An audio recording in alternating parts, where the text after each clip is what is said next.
Thank you so much, Carol and Jim. Let me introduce you to our guest minister.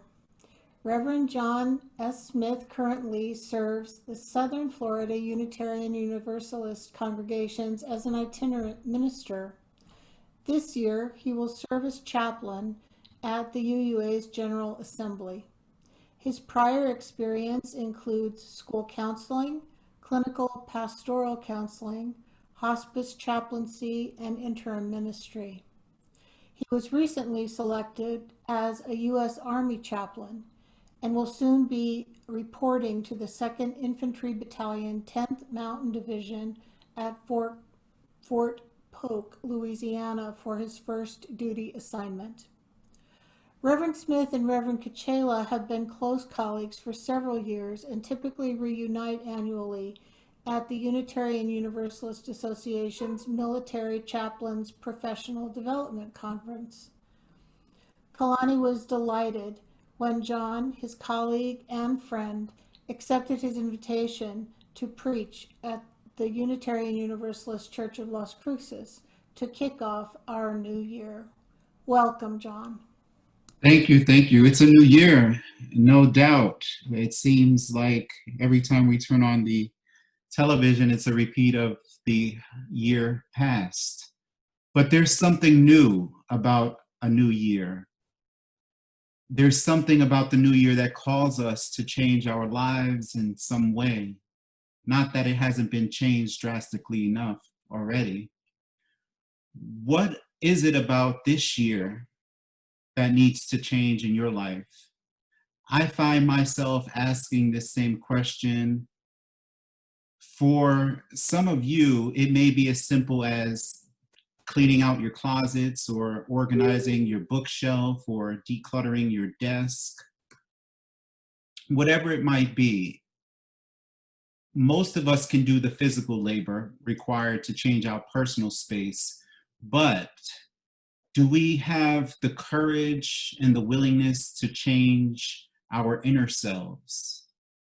As my hands worked this week when I returned from my vacation to change rooms around for an Airbnb guest so that I can host to make ends meet while awaiting my call to chaplaincy, I have to do some manual labor. And I also thought about some of the things that I need to change in my life. I looked at the exterior and now I'm looking at the inner part of myself. I'm looking inside at my soul and I'm asking myself, what needs to change? What do I need to do to prepare for this journey as a military chaplain? No matter how much we try to clean up or clear the exterior parts of our lives, there's still something yearning inside of us to become a better person. So I ask you, what is it that you need to change? What is it that you need to do to make things right with yourself? Growing up, we're taught right from wrong, good versus evil, and some people equate our behavior or actions as sinful. I would imagine that for a lot of us, this word sin carries all sorts of meanings and maybe even some spiritual abuse from our past. Most of us are not so comfortable with the word sin. I envision someone telling me, like a sister, a nun, or a father, a priest, when I was growing up Catholic, that I needed to change a part of myself that was allegedly wrong, or else I would be damned by God. People are always looking, especially in religious institutions, for what is wrong with an individual and often pass judgments without even knowing enough about an individual. As a nation, we are absolutely struggling to live in right relationship with one another. Perhaps it's because we're afraid to open our hearts to accept those who are similar but perceived to be vastly different. For centuries, we have turned toward religion in a search for a moral and ethical grounding that most world religions teach us. Underneath, there is sometimes this unspoken angst of living in an imperfect world, and that there is this desire to find an anchor in something greater than ourselves to help us through the uncertainties of this life. We yearn to get back to normalcy here in the United States and throughout the world.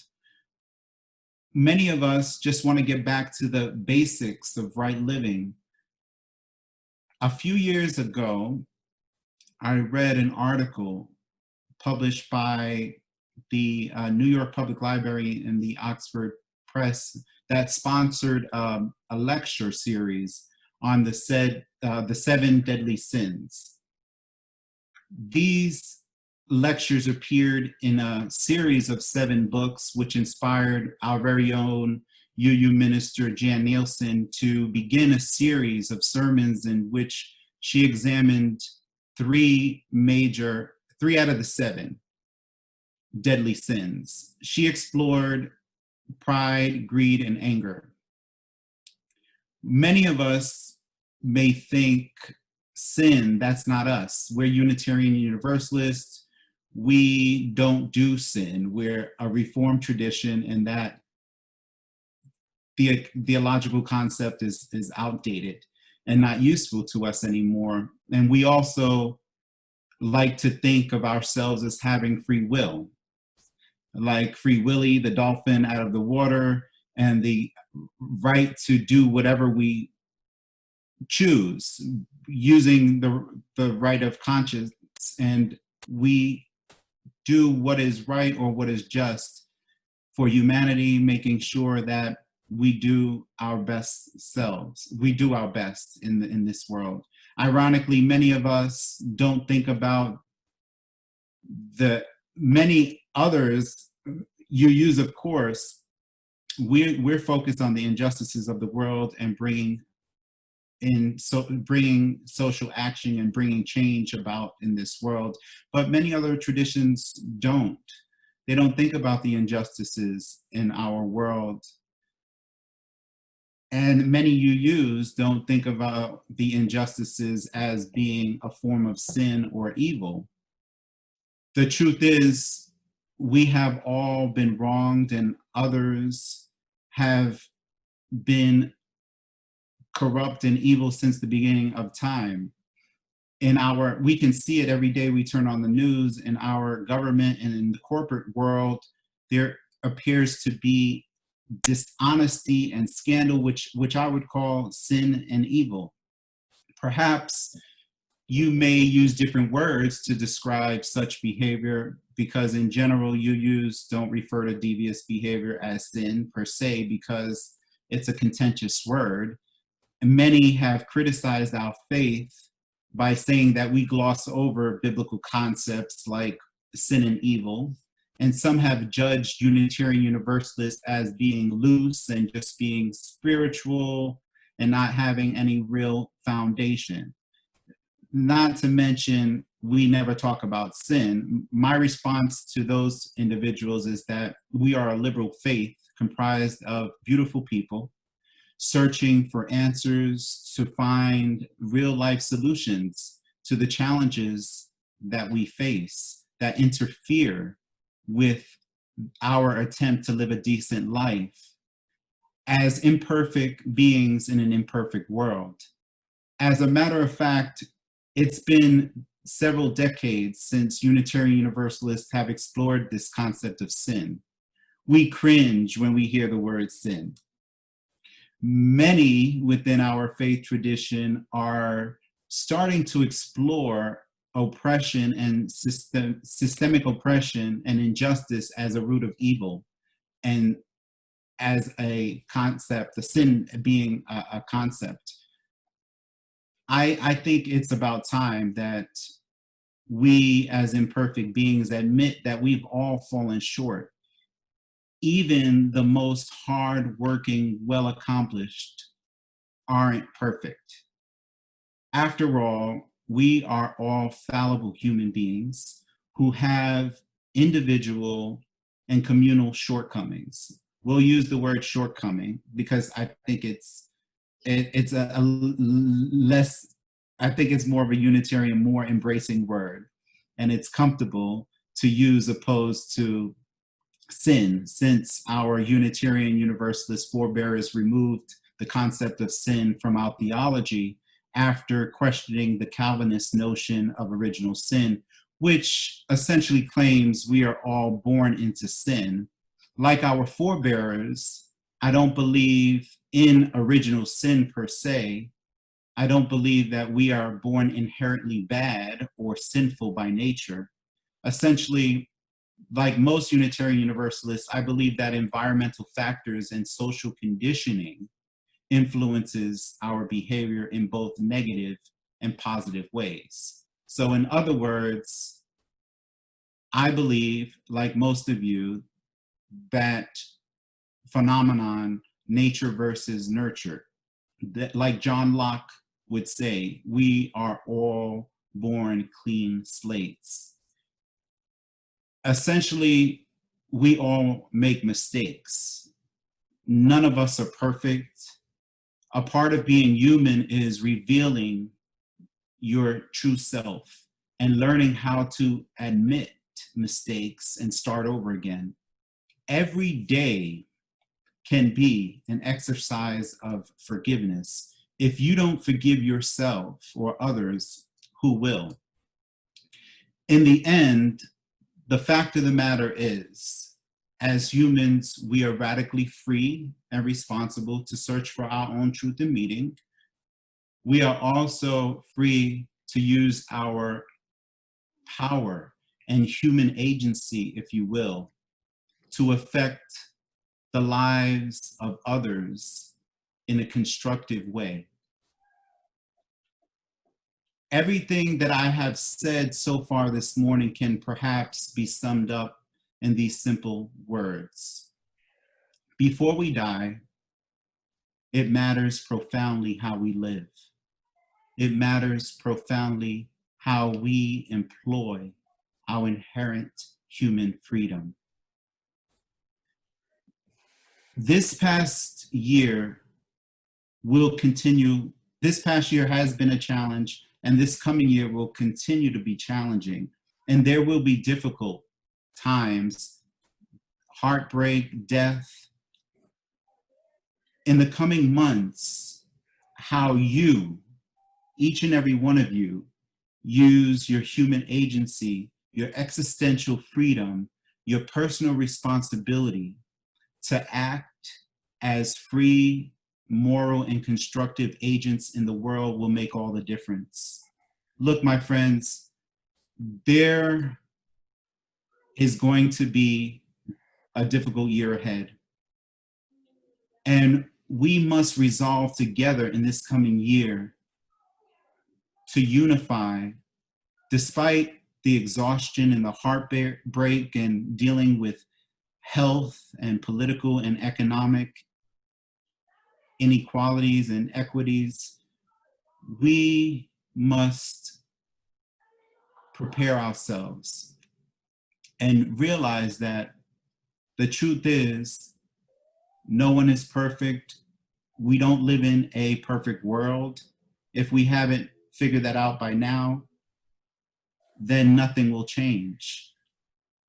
None of the challenges that we have faced in the past year will disappear anytime soon, regardless of how quickly a COVID vaccination is developed or how soon we have a new president in the White House.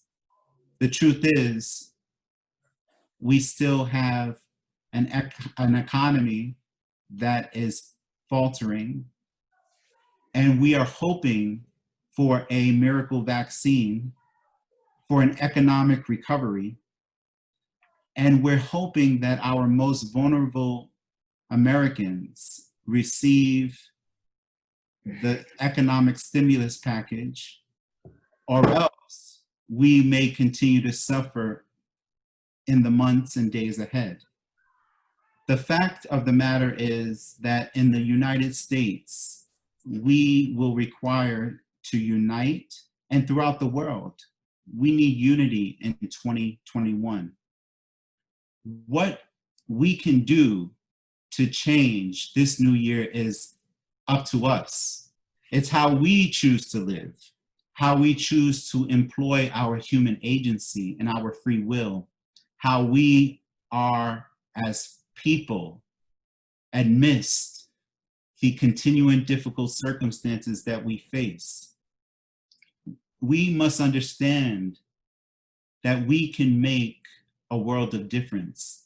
Even in these trying times, my friends, we can make a difference, but it is up to us. We can get through it together. It is simply about counting on each other, using our power well, not to put others down. We need to lift each other up. We are not put on earth to make ourselves miserable or others miserable. We were given breath and we were created perfect. Make this year a year to be somebody useful, to be somebody purposeful, to be somebody good, to be somebody noticeable, and to be somebody worthy. Because if you do those things, you will be someone happy. Happy New Year, and make sure in 2021 you use your God-given agency for making this world a better place. Amen, and may it be so. Nothing less, my friends. Go in peace.